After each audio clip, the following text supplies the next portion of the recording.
Hey there, it's Alexandra. So today's video is fear less and live more. And I've been experiencing a lot more fear in the last couple of months, and there's been a few things that happened that kind of stirred this up in me. And the first one is one of the reasons I didn't want to do this video, but I think it's important. Is that one of our beloved dog was killed at the beach by another dog. And it was just, anybody who has animals, it was just one of the most horrific things I've ever seen. And the feeling of helplessness. And I was there with my mom and my son, and just not able to get this dog off, and him just literally annihilating her. It was really, really hard for me. Really hard, as you can imagine. So that just happened, and it really, that happened in, actually on Emerson's birthday in September, and the end of September, and it was just really, it was really hard for me to be with that pain, and to stay enthusiastic about life, knowing that anything like that could happen, and that loss does happen, and that's part of life. And I felt myself just constricting and not wanting anyone that I love to get hurt, and wanting to protect everyone. And yeah, it's enough, fear isn't a great place to be. And it was just, it was a growing experience for me. And I also just felt my heart opening and expanding, and appreciation and gratitude.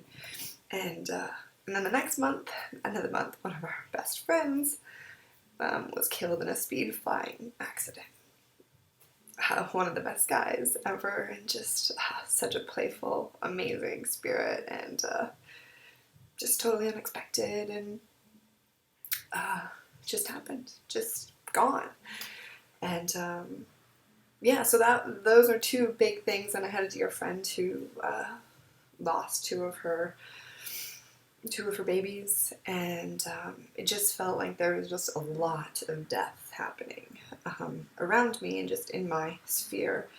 And there's a part of me that really I wanted to open up, and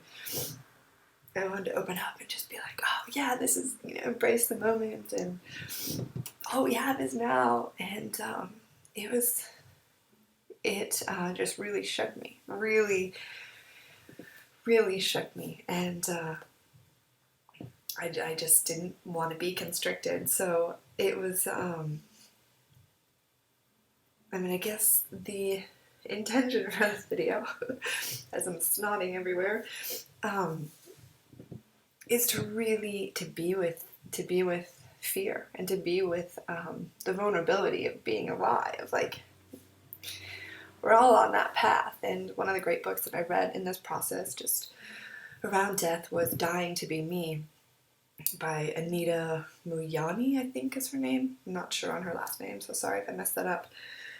But Dying to Be Me, and she had cancer, and she had a near-death experience, and she talked about the other side, and how beautiful it was, and how amazing it was, and just her relationship with death, and then with life, and essentially that what she got was, she's here to be herself, like fearlessly be herself. That's what she got. That's what she's supposed to be here. When it's her time to go, and it's off into another amazing, miraculous, unconditionally loving, beautiful place. That is what death is. That's what I got from the book.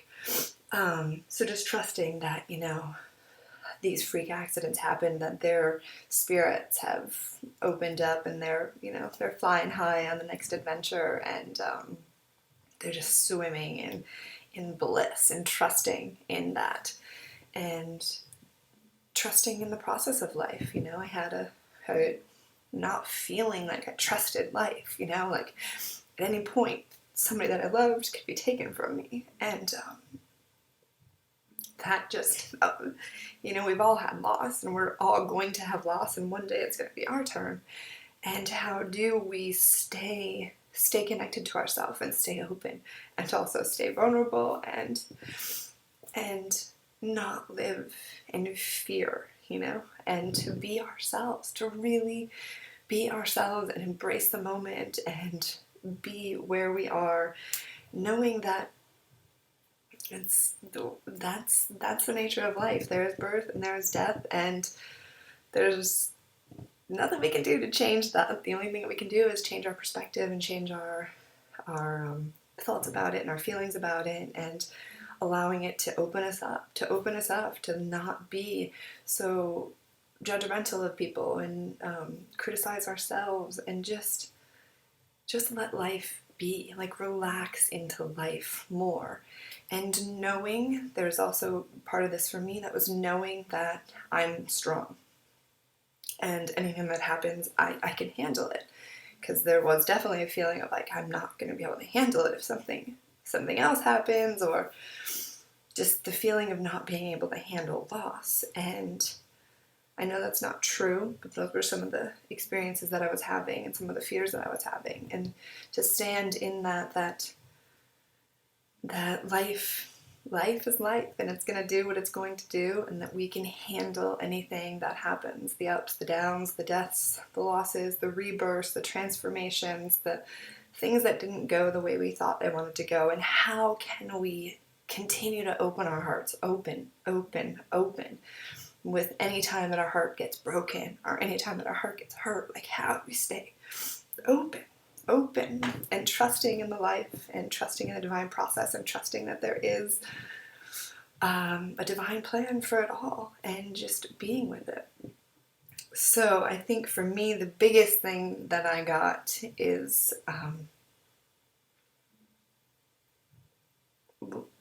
love the people that are in your life, like really love them, and the animals and the pets and and all of it, just to really love it and to embrace it, and to be aware of the transitory nature of life, to have that, not to live into fear. But for me, there's kind of like, death is here, there's life and there's death, and to not be aware of death and that things can happen, and to take life for granted, like that doesn't serve us. So being appreciative for what we do have. And then also, as Anita was saying in her book, Dying to Be Me, really opening up to being ourselves. Like, we've got to be who we are. Like, we have to be who we are. And if we're not being who we are dying.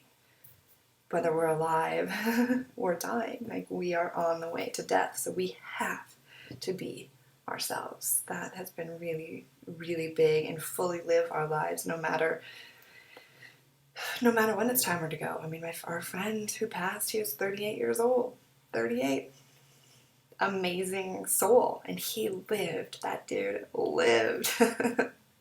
So we all have to live. We all have to live. And the two things that I get from our dog and our friend is live, be in the moment, and love. Like, that's what it's all about. And one little quote that I want to just leave you with is George Bernard Shaw, and I'm sure a lot of you have already heard this, but this is just a reminder to literally just let it rip. There is the true joy in life, the being used for a purpose recognized by yourself as a mighty one, the being a force of nature instead of a feverish, selfish clod of ailments and grievances, complaining that the world will not devote itself to making you happy. I am of the opinion that my life belongs to the whole community, and as long as I live, it is my privilege to do what it... I'm not really doing this great, am I? I'm going to start over right there. I am of the opinion that my life belongs to the whole community, and as long as I live it, it is my privilege to do for it whatever I can. I want to be thoroughly used up when I die. For the harder I work, the more I live. I rejoice in life for its own sake. Life is no brief candle to me. It is a sort of a splendid torch, which I have a hold on for the moment. And I want to make it burn as brightly as possible before handing it over handing it over to future generations. And I'll share that quote below just so you can read it for yourself. But this is what it's about. This is what it's about. Like really, really burning as brightly as we can and not constricting in fear and not letting fear get to us and not letting doubt get into us, and just live fearlessly and love fearlessly and be fearless. And that's it. So I just wanted to share that. Fearing less and living more. Open up your heart and just see what the adventure of life brings to you and what will happen. You just don't know. There will be lots of things that are going to happen, good and so-called bad, and it's all part of the process. And how do we enjoy the ride and be with it all? So I hope this was helpful in some way, and sending you lots of love.